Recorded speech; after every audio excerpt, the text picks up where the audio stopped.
game hu nom tak min chop chua sak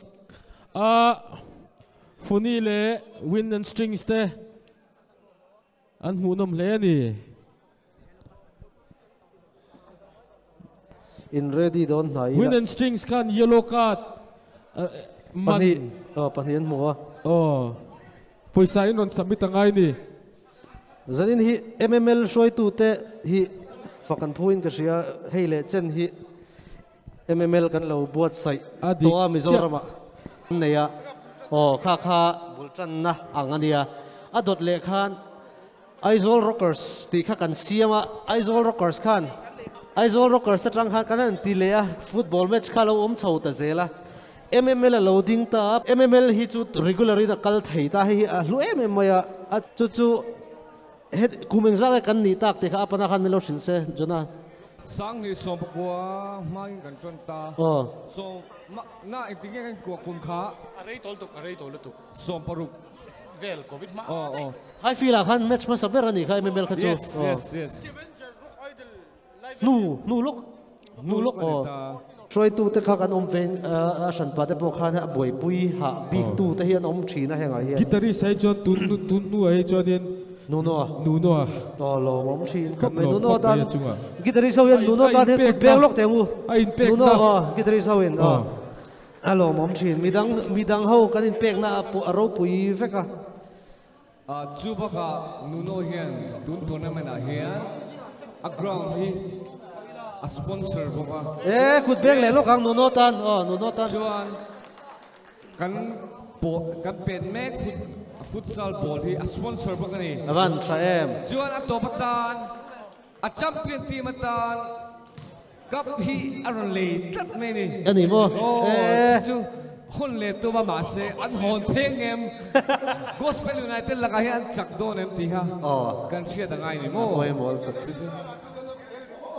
chu gitari zara kan khela de mml hi mo gitari sau hi chamlai kan di chamlai reigning champion kan nia Gospel United thi tun tournament a hian rontel tharan ni an champion thu tang em ti ro chu soi theilawa he ta joda thada ten fit ro poise zo re manen ejen iset hiam hle ti kan ria ma se zanina hian khela mo gitari sau ma ding zo do nem ti kan lo hen do na ole zanina hian X connection le Gospel United hi an second match tour ve ni ta chu group match ani dona heta na chak zok hi pool champion ani don ni yes chu pool champion le ale lam champion kha ain tum thei don si lowa champion tum ve en khel don chu vai na mu nom don ani chang ve ro se du sakda kan hlan ve cheu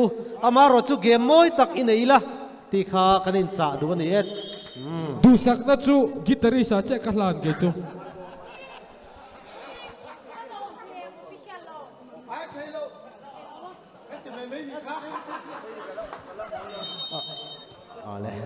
nunon bolat sanga mamonan bolat mamone Dr. Luke guitarist ania nuno hi blend guitarist thina nia blend ti bakha kasalawa tak inan be metal head thina nia metal head ta tangin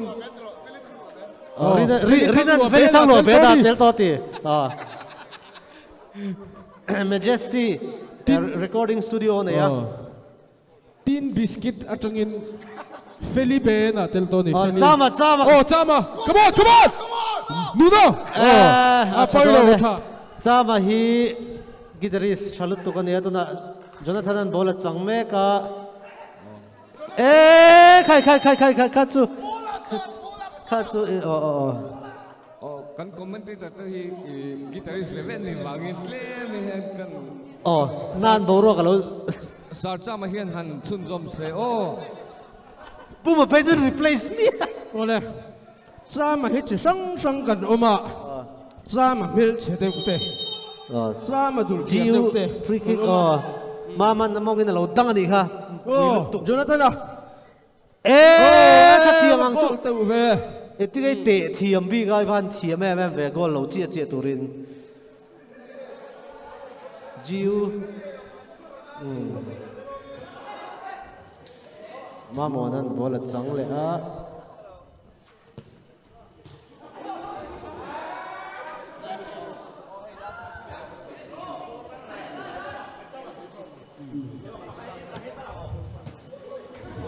gospel ho mina kan ti dan thin chu mi bum lo ania ma se zanina gospel ho chun min bum char maya an pui ka ti dan em chu mi pangale kin an khela an fit em boka an thiam em boka jiu hi an pui ka ti tak zet ani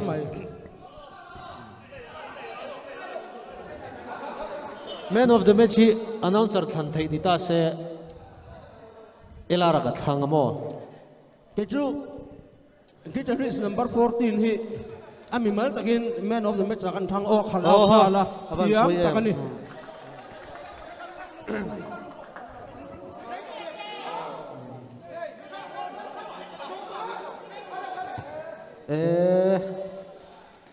David Pega pet phei dan chu nal khot mai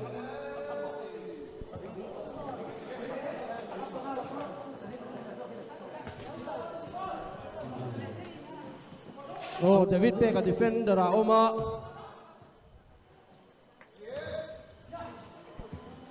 LGN bullet maman lo safe float mai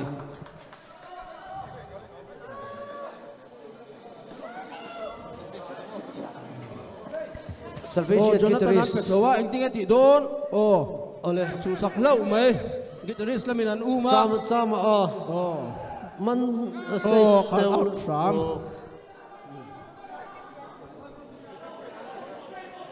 Pega tro to na meka Pega ball lo phar se khongai yes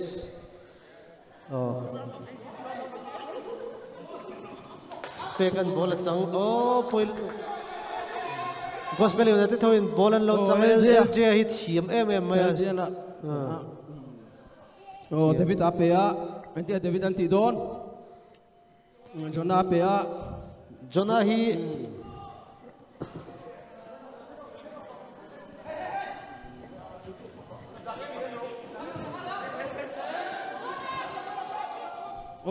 LGN ball khal thei tuk maman lo safe Salvation guitarist lamin lo safe chalutuk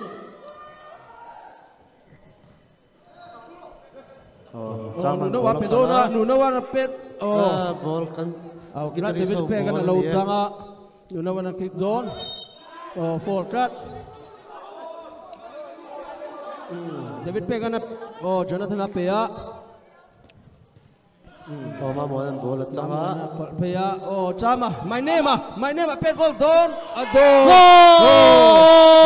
mamuanan moy tagina pet goal mamuana Dr. Luke guitarist in a pet goal and ex-con in tikhan goal khatin man shuai ani kim lo alang deuh tran a ang hle mai jiu lampang tran deuh angaya tikhan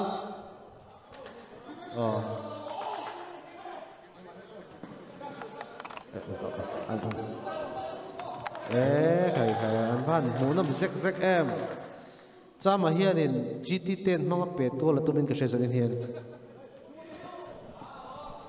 maman lo head so ka mamonan la chama pe chou don em nuno wa pe goal asiam don em kha chu lain ring lo deu ni corner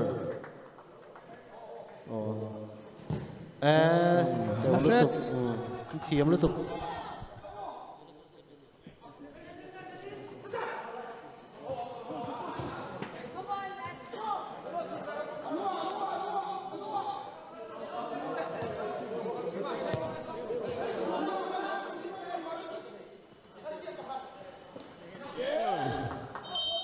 forgot avan toy mana alo tang arichor me isa killer ngai mo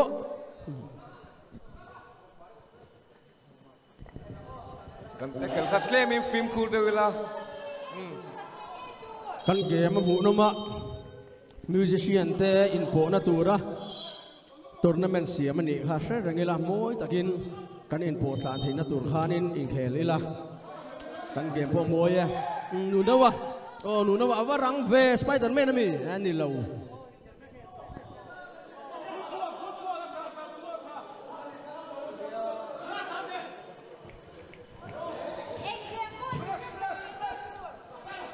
Jonah la anak saklet chat David Pega ni lo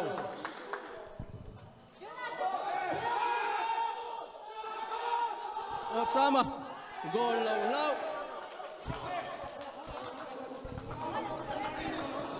Jiu Lampang keeper chạy em à angle khá rồi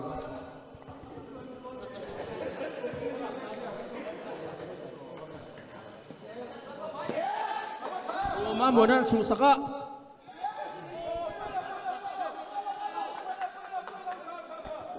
Jiu hi anh tay lâu đâu nó còn chảo đâu mà nữa thì mấy thế guitarist anh nó rất mày à mà sẽ anh comeback thế đấy này futsal hi chu game rang lu tu kan ya in dai lo hi lang big em a chu chu jiu lampang hian an tuar da wani mai the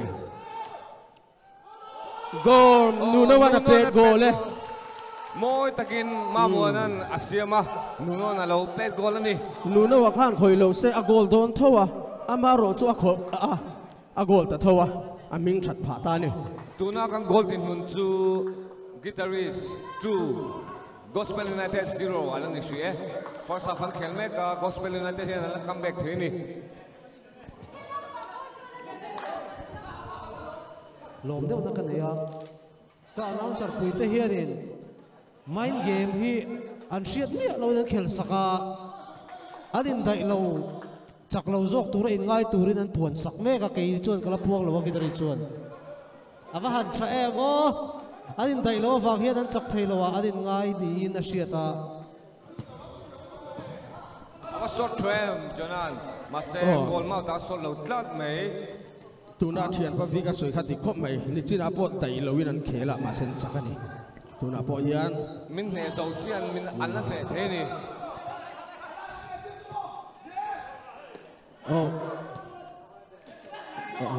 outlet zorawan alo pala ma se chaman bola chang le a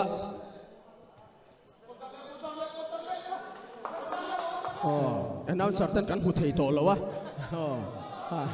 comment vak ngai na kan se ta lo ni number 70 pe hi chu alien bi ka nuno wa hi zani na hian fak a fu hle maya sola corner anilo indirect kick amuni jiu te headline muna mml10 tournament kan nei thi na chan hi nuno wa hi ania pakhata chuan a impact na hi aro pui hle a fakla kan ni nuno wa fakin omro se fuck nuno le jiu lamin indirect free kick kan wa goal an siam theng em o ilo thirang nuno wa te an ding khat vek mai goal lo lau goal an ding khat vek a an ma ni hian te zok zok lo boka atlang mo via wang kha chu try to hop mai jiu ten an nor khop maya ama ro chu he nuno wa adang mane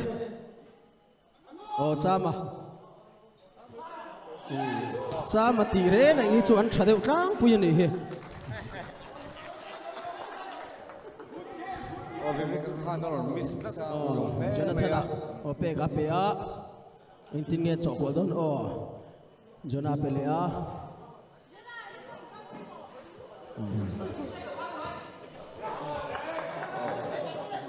chaman la le chaman la pet goal eta chaman a per goal le ta chama ti hin tha thin shim tuna hian number 10 X connect howin am pet goal le 2-0 in lead make ani 2-0 3-0 sorry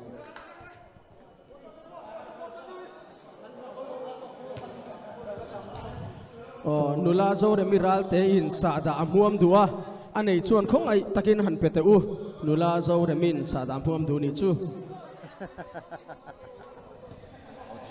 jiu na luta ani game ku tak LG avat thate uve goal etemak a corner han buwa goal an siam thei do ne mi lo thirang keeper in low safe chama bok LG na low defense mamona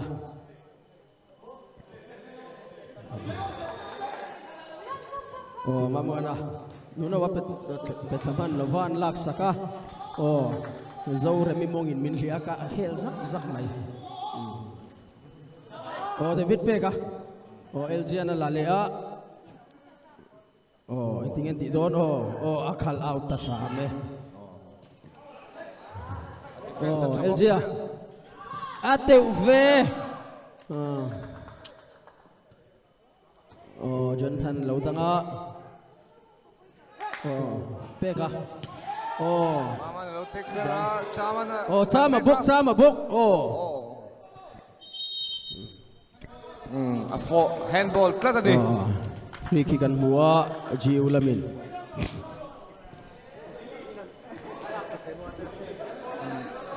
Zanin kan game hi amu no me ma.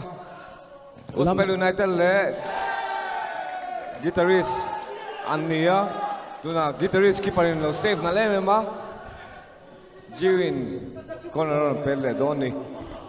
GU hi anin dai lo ti po lang mi alo khapin an khela an game a thale mai.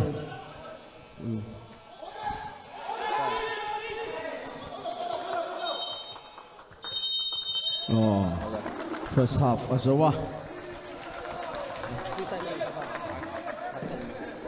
First half an khelzawa tuna hena din hunchu X connect how in 3 and tuna Gospel United here 0 alani suya mase ang comeback theti kha kan chereng ani chu mu nom game mu noma an chang ani X connect how in 3 ania chuan Gospel United 0 alani suya Gospel United chan tur mo.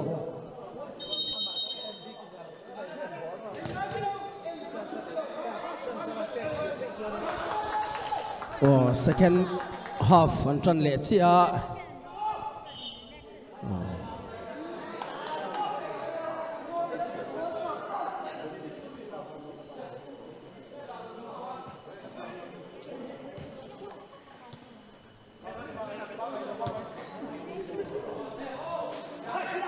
Oh, David Peka ba peinal ve.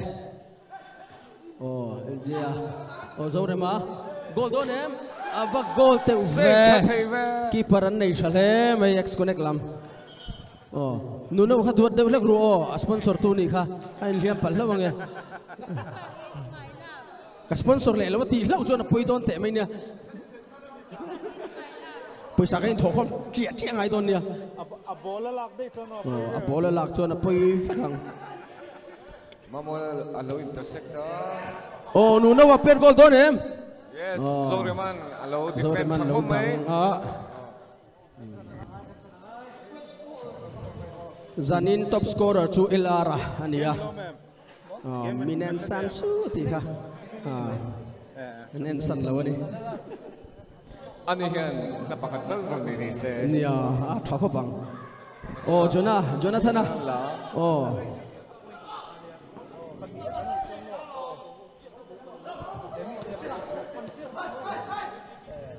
Mamonan lameka, mamonan intersector. X connect lampang kha pu Victor hi tingin kheltir velo na chan hi ange niang o kan ti.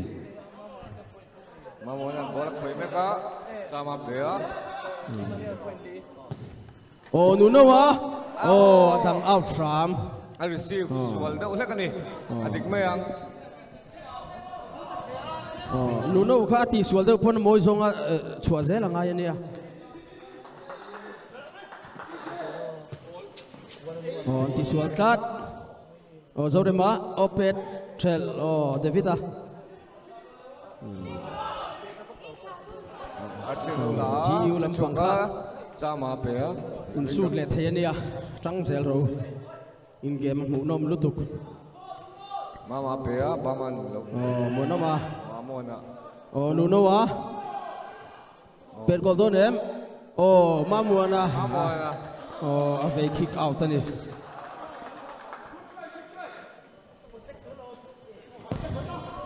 An gameplay yang unong khop mai.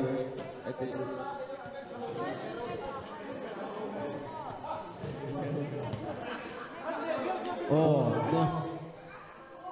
Oh, Jonathan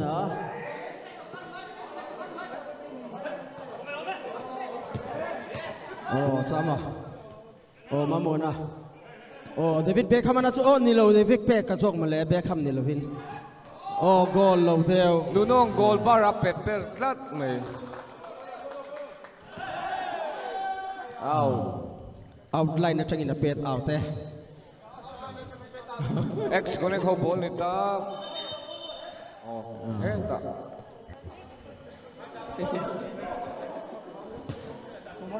Nuno goal at santir don em. LG goal lo game mà trắng chale mấy hú nôm khốp mày.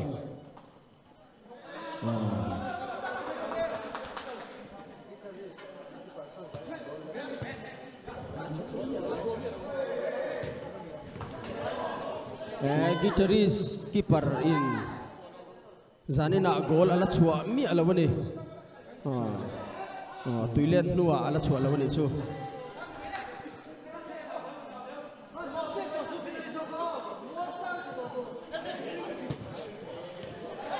Nuno Jonathan Zaura Manen Zai hian kombi thakop maya football a po hian kombi thatho ni so save chal he me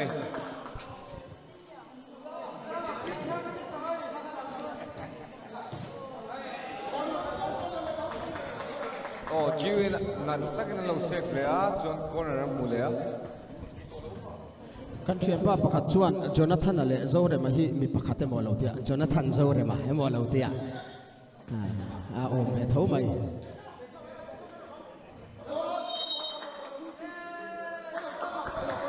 jam kan hum phato lo to ha chu nia X connect lampang hi chunga mi aina pona mi hi an trangzo ke muti mai tur nia he an bet far ma chama David Beckham na chua chu te lo de ve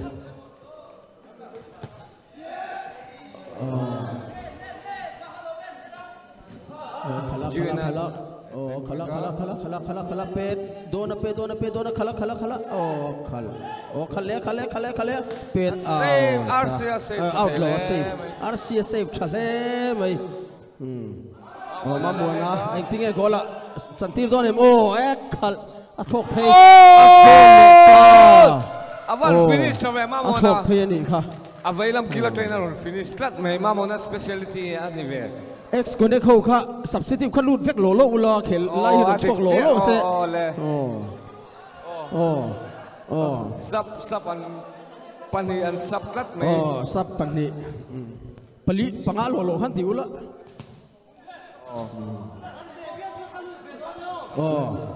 phuma haluta chimzo pu victora aron lut ve don pu victor hi lutir ve te ni alu ngi ngai lut se kan lo lai fang Jonathan zani na hian chama pati anoma Jonathan pathum anoma Nuno na peda low deflecta out Nuno Bumba anti don ped out Bumi hi khel thang view ne ma se fit lo de hle ma se zanin chu a khel thang view ne se to jam nia ulong in soi te po ang de wing ka sia an tal deu tap ka chu mu nom khop mai ai bin lo cho ni so ni kuma po khan a khel thei khop mai Jonathan abum buma ngoro kha ka chu ai nek chiếc rất mày à lúc so khatian nek lutuk chi lo chan chu feel li ngil ni ma se alum thui thei via wania chu wang chuanin ati chi vak lo no no one pedona golden lúc so zorema Moi na lâu pe đâu đó gospel na de gan tek meka nuno na lâu ita saka John Nuno ma sira pe Oh, itu tidon oh khala. Oh, tahu.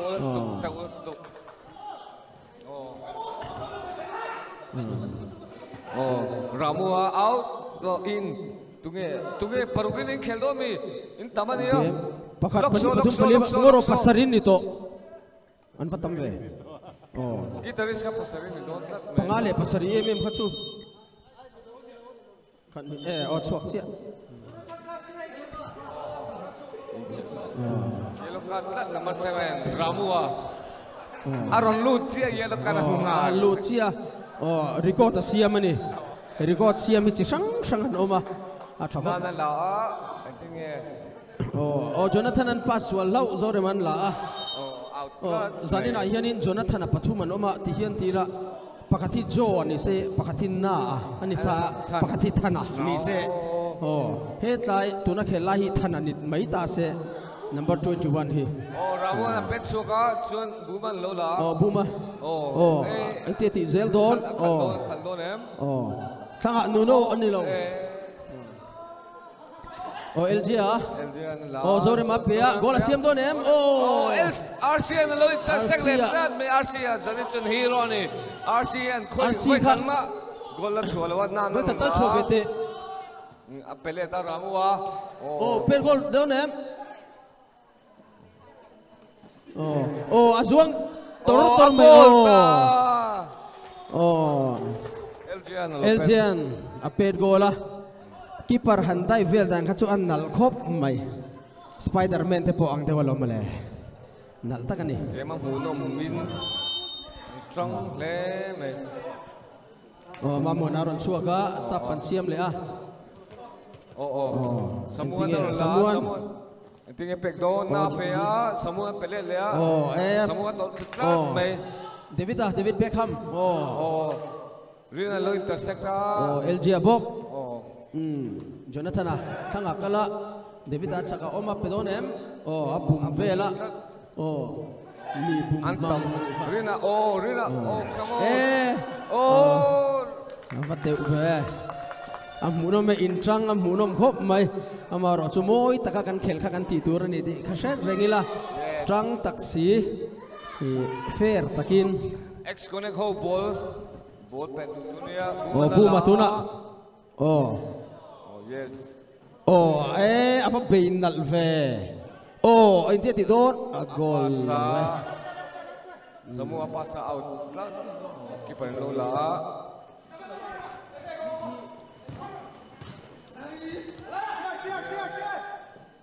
Semua nala, Jonathan LG apea, Zore mapea, pass le 1-2 goal em. Zore man pet goal out. Apa goal te goal kan. Buma. Buma nala, Ramua pasa. Semua nala, anti don. Rina pas. Ate uve Jonathan goal don. Jonathan an per goal leta. Tikhan Golden Munsu X connecte 4-2 anita goal ni. En la su thei don. GU10 comeback thakop mai. Comeback don em. Comeback don em kan ilo khira. An game a thatan lat mai. Jonathan pasa. Kakachu anin supal ani. Nuno nala paso em. Goal lau. Out. Goal kick kan itlat mai. Goal kick. GU10 trăng khop mai chuti rualin X connecten la kheman tum mi alova. Save chale mai GU. Buman free kick kapedona. Commentator po kan hel zak mai. Nuno na pet goal eta. Pet goal Nuno wa. Tan tung game a.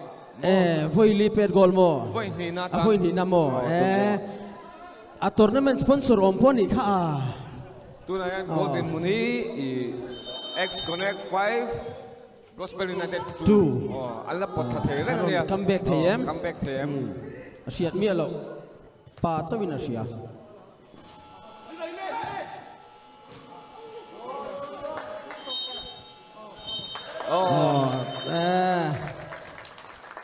Gospel United te an kim lovin an khela chuti chung po chuanin an khel thakop me voin di lai an per goal thei ani an khel thala khel thakop mai an fitness sang le mai